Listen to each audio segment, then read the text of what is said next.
Hello ಕನ್ನಡಿಗ ಶರಣು ಶರಣಾರ್ಥಿ ಪ್ರೀತಿಯ ಸ್ನೇಹಿತರೆ, ಇವತ್ತಿನ ನಮ್ಮ ಒಂದು ಜಾಬ್ ಸರ್ಚ್ ಏನು ವಿಶೇಷ ಮಾಹಿತಿಯಪ್ಪ ಅಂದರೆ SSC ಸ್ಟೆನೋಗ್ರಾಫರ್ ರಿಕ್ವೈರ್ಮೆಂಟ್ 2026. ಹೌದು ಸ್ನೇಹಿತರೆ, ಸ್ಟಾಫ್ ಸೆಲೆಕ್ಷನ್ ಕಮಿಷನ್ನಿಂದ ಭಾರತದೆಲ್ಲೆಡೆ ವಿವಿಧ ಇಲಾಖೆಗಳಲ್ಲಿ ಅಗತ್ಯವಿರುವ ಸ್ಟೆನೋಗ್ರಾಫರ್ ಹುದ್ದೆಗಳ ಭರ್ತಿಗೆ ಅರ್ಹ ಹಾಗೂ ಆಸಕ್ತ ಪುರುಷ ಮತ್ತು ಮಹಿಳಾ ಅಭ್ಯರ್ಥಿಗಳಿಂದ ಅರ್ಜಿಗಳನ್ನು ಕರೆಯಲಾಗಿದೆ.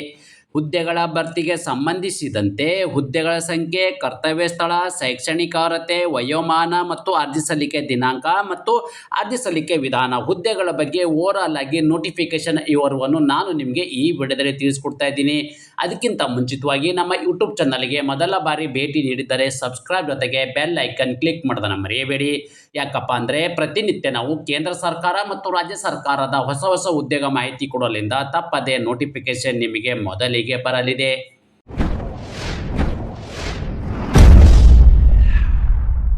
ಸ್ನೇಹಿತರೆ, ನಿಮಗೆ ಮೊದಲೇ ಹೇಳಿದಾಗೆ ಯಾವೆಲ್ಲ ಒಂದು ಹುದ್ದೆಗಳ ಅರ್ಜಿಗಳನ್ನು ಆಹ್ವಾನಿಸಲಾಗಿದೆಪ್ಪ ಅಂದರೆ ಸ್ಟೆನೋಗ್ರಾಫರ್ ಗ್ರೇಡ್ ಸಿ ಇರ್ತಕ್ಕಂಥದ್ದು ಮತ್ತು ಸ್ಟೆನೋಗ್ರಾಫರ್ ಇರ್ತಕ್ಕಂಥ ಗ್ರೇಡ್ ಡಿ. ನೋಡಿ, ಸ್ಟೆನೋಗ್ರಾಫರ್ ಗ್ರೇಡ್ ಸಿ ಮತ್ತು ಸ್ಟೆನೋಗ್ರಾಫರ್ ಗ್ರೇಡ್ ಡಿ ಎರಡು ಥರದ ಇಲ್ಲಿ ಹುದ್ದೆಗಳ ಅರ್ಜಿಗಳನ್ನು ಆಹ್ವಾನಿಸಲಾಗಿದೆ.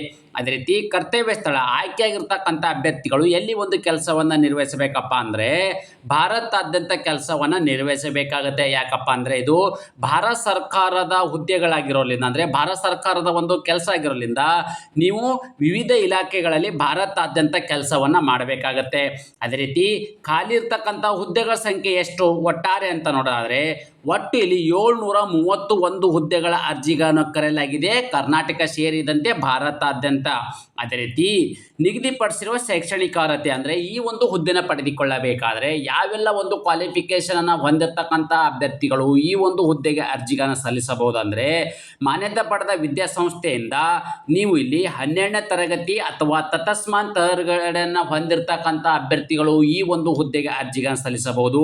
ಅದರ ಜೊತೆಗೆ ನಿಗದಿತ ಟೈಪಿಂಗ್ ಜ್ಞಾನವನ್ನು ಹೊಂದಿರಬೇಕು. ನೀವು ಬೇಸಿಕಲಿ ಅಥವಾ ಟೈಪಿಂಗ್ ಜ್ಞಾನವನ್ನು ಅಂದರೆ ಕಂಪ್ಯೂಟರ್ ಜ್ಞಾನವನ್ನು ಹೊಂದಿರತಕ್ಕಂಥ ಅಭ್ಯರ್ಥಿಗಳು, ಅಂದರೆ ನಿಮಗೆ ಟೈಪಿಂಗ್ ಜ್ಞಾನವನ್ನು ಹೊಂದಿರತಕ್ಕಂಥ ಅಭ್ಯರ್ಥಿಗಳು ಈ ಒಂದು ಹುದ್ದೆಗೆ ಅರ್ಜಿಗಳನ್ನು ಸಲ್ಲಿಸಬಹುದಾಗಿದೆ.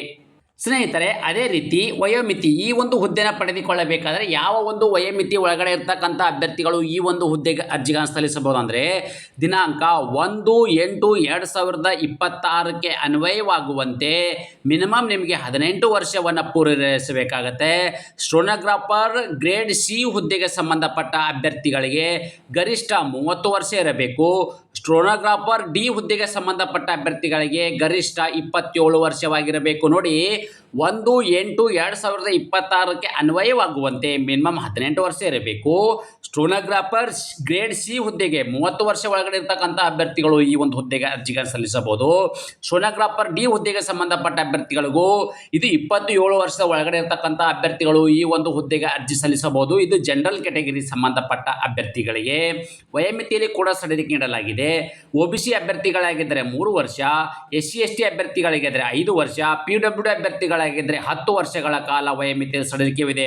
ಅದೇ ರೀತಿ PWD OBC ಅಭ್ಯರ್ಥಿಗಳಾಗಿದ್ದರೆ 13 ವರ್ಷ, PWD SC ST ಅಭ್ಯರ್ಥಿಗಳಾಗಿದ್ದರೆ ಅವರಿಗೆ ಇಲ್ಲಿ ಒಟ್ಟು 15 ವರ್ಷಗಳ ಕಾಲ ವಯೋಮಿತಿಯಲ್ಲಿ ಸಡಿಲಿಕೆಯನ್ನು ನೀಡಲಾಗಿದೆ. ಅದೇ ರೀತಿ ಮುಖ್ಯವಾಗಿರ್ತಕ್ಕಂಥ ಪ್ರಶ್ನೆ ಏನಪ್ಪ ಅಂದರೆ ಆಯ್ಕೆ ವಿಧಾನ. ಈ ಸೆಲೆಕ್ಷನ್ ಪ್ರೊಸೆಸನ್ನು ಹೇಗೆ ಮಾಡ್ತಾರಪ್ಪ ಅಂದರೆ ಮೊದಲನೇದಾಗಿ ನಿಮಗೆ ಇಲ್ಲಿ ಕಂಪ್ಯೂಟರ್ ಬೇಸ್ಡ್ ಟೆಸ್ಟನ್ನು ನೀಡ್ತಾರೆ. ಅಂದರೆ ಕಂಪ್ಯೂಟರ್ ಆಧಾರಿತ ಒಂದು ಎಕ್ಸಾಮನ್ನು ನಡೆಸ್ತಾರೆ. ಆ ಎಕ್ಸಾಮಲ್ಲಿ ಕ್ವಾಲಿಫೈ ಆಗಿರ್ತಕ್ಕಂಥ ಅಭ್ಯರ್ಥಿಗಳನ್ನ ಸ್ಕಿಲ್ ಟೆಸ್ಟ್ ಮಾಡ್ತಾರೆ. ಆ ಸ್ಕಿಲ್ ಟೆಸ್ಟಲ್ಲಿ ಕ್ವಾಲಿಫೈ ಆಗಿರ್ತಕ್ಕಂಥ ಅಭ್ಯರ್ಥಿಗಳ ದಾಖಲೆ ಪರಿಶೀಲನೆ, ಅಂದರೆ ನಿಮ್ಮಿರ್ತಕ್ಕಂಥ ಒಂದು ಡಾಕ್ಯುಮೆಂಟ್ ವೆರಿಫಿಕೇಶನ್ ಮಾಡಿ ಮೆರಿಟ್ ಆಧಾರದ ಮೇಲೆ ಅಭ್ಯರ್ಥಿಗಳನ್ನ ನೇಮಕಾತಿ ಮಾಡಲಾಗುವುದು. ಸ್ನೇಹಿತರೆ, ಅದೇ ರೀತಿ ಕಂಪ್ಯೂಟರ್ ಬೇಸ್ಡ್ ಟೆಸ್ಟ್. ನೋಡಿ, ಕಂಪ್ಯೂಟರ್ ಬೇಸ್ಡ್ ಟೆಸ್ಟನ್ನು ಯಾವ ಒಂದು ಆಧಾರದ ಮೇಲೆ ನಡೆಸ್ತಾರಪ್ಪ ಅಂದರೆ ಯಾವ ಒಂದು ಕ್ವಶನ್ ಆಧಾರದ ಮೇಲೆ ನಡೆಸ್ತಾರಪ್ಪ ಅಂತಂದರೆ ನೋಡಿ, ಜನರಲ್ ಇಂಟೆಲಿಜೆನ್ಸ್ ಮತ್ತು ರೀಸನಿಂಗ್ ಇರ್ತಕ್ಕಂಥದ್ದು ಇಲ್ಲಿ ನಂಬರ್ ಆಫ್ ಕ್ವಶನ್ಸ್ 50 ಕ್ವಶನ್ಸ್ಗೆ 50 ಮಾರ್ಕ್ಸ್ ಇರ್ತಕ್ಕಂಥದ್ದು. ಅದೇ ರೀತಿ ಜನರಲ್ ಅವೇರ್ನೆಸ್ ಇರ್ತಕ್ಕಂಥದ್ದಿಗೆ 50 ಕ್ವಶನ್ಸ್ ನೀಡ್ತಾರೆ, 50 ಮಾರ್ಕ್ಸ್ ಇರ್ತಕ್ಕಂಥದ್ದು. ಇಂಗ್ಲೀಷ್ ಲ್ಯಾಂಗ್ವೇಜ್ ಮತ್ತು ಇರ್ತಕ್ಕಂಥ ಈ ಒಂದು ಇಂಗ್ಲೀಷ್ ಲ್ಯಾಂಗ್ವೇಜ್ ಬಗ್ಗೆ ಮತ್ತು ಕಾಂಪ್ರಿಹೆನ್ಷನ್ ಬಗ್ಗೆ ಇರ್ತಕ್ಕಂಥದ್ದು ಎಷ್ಟು 100 ಕ್ವಶನ್ಸ್ ನೀಡ್ತಾರೆ. ಇದಕ್ಕೆ ಇರ್ತಕ್ಕಂಥ ಮಾರ್ಕ್ಸು 100 ಮಾರ್ಕ್ಸು. ಒಟ್ಟಾರೆಯಾಗಿ ನಿಮಗೆ ಇಲ್ಲಿ ಎಷ್ಟಪ್ಪ ಅಂದರೆ ಪಾರ್ಟ್ ನೋಡಿ, ಇಲ್ಲಿ ಪಾರ್ಟ್ ಫಸ್ಟು ಅಥವಾ ಪಾರ್ಟ್ ಸೆಕೆಂಡ್ ಅಂತಿರ್ತಾರೆ. ಫಸ್ಟಿಗೆ ನಿಮ್ಗೆ ಇಲ್ಲಿ ಪಾರ್ಟ್ ಫಸ್ಟ್ ಇರ್ತಕ್ಕಂಥದ್ದು 2 ಅವರ್ ಇರ್ತದೆ ನಿಮಗೆ. ಓಕೆ, 2 ಅವರ್ ಟೈಮನ್ನು ನೀಡ್ತಾರೆ. ಮತ್ತು ಇನ್ನೊಂದು 2 ಅವರ್ ಯಾವುದಪ್ಪ ಅಂದರೆ section timer of 30 minutes each of the part. ನೋಡಿ, ಫಸ್ಟು ಮತ್ತು ಸೆಕೆಂಡ್ ಇರ್ತಕ್ಕ ಈಚ್ ಪಾರ್ಟ್ಸ್ ಇರ್ತಕ್ಕಂಥ 30 ಮಿನಿಟ್ಸ್ ಅಂದರೆ ನಿಮಗೆ ಅಲ್ಲಿ 1 ಅವರ್ ಅನ್ನು ಟೈಮ್ ತಗೊಳ್ತಾರೆ. ಇದಾದ ನಂತರ ಸೆಕೆಂಡ್ ಇರ್ತಕ್ಕಂಥದ್ದು ಇಲ್ಲಿ 40 ಮಿನಿಟ್ಸ್ ಅನ್ನು ನಿಮಗೆ ಟೈಮನ್ನು ಕೊಡ್ತಾರೆ. ಈ ಒಂದು 40 ಮಿನಿಟ್ಸ್ ಅಲ್ಲಿ ಕೊಡ್ತಕ್ಕಂಥದ್ದು ಪಾರ್ಟ್ ಸೆಕೆಂಡು ಮತ್ತು ಥರ್ಡ್ ಅಲ್ಲಿ ಕೂಡ ನಿಮಗೆ ಇಲ್ಲಿ 40 ಮಿನಿಟ್ಸ್ ಅನ್ನ ಟೈಮನ್ನು ಕೊಡ್ತಾರೆ ಈ ಒಂದು ಎಕ್ಸಾಮ್ ಬರೆಯೋದಕ್ಕೆ.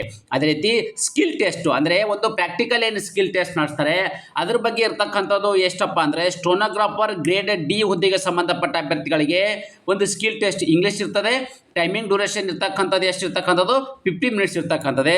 ಸ್ಟೋನೋಗ್ರಾಫರ್ ಡಿ ಹುದ್ದೆಗೆ ಸಂಬಂಧಪಟ್ಟ ಅಭ್ಯರ್ಥಿಗಳು ಇವರಿಗಿರ್ತಕ್ಕಂಥದ್ದು ಹಿಂದಿ ಇರ್ತಕ್ಕಂಥದ್ದು. ಇವರಿಗಿರ್ತಕ್ಕಂಥ ಕಾಲಾವಧಿ ಎಷ್ಟು ಇಲ್ಲಿ 65 ಮಿನಿಟ್ಸ್ ಇರ್ತಕ್ಕಂಥದ್ದು.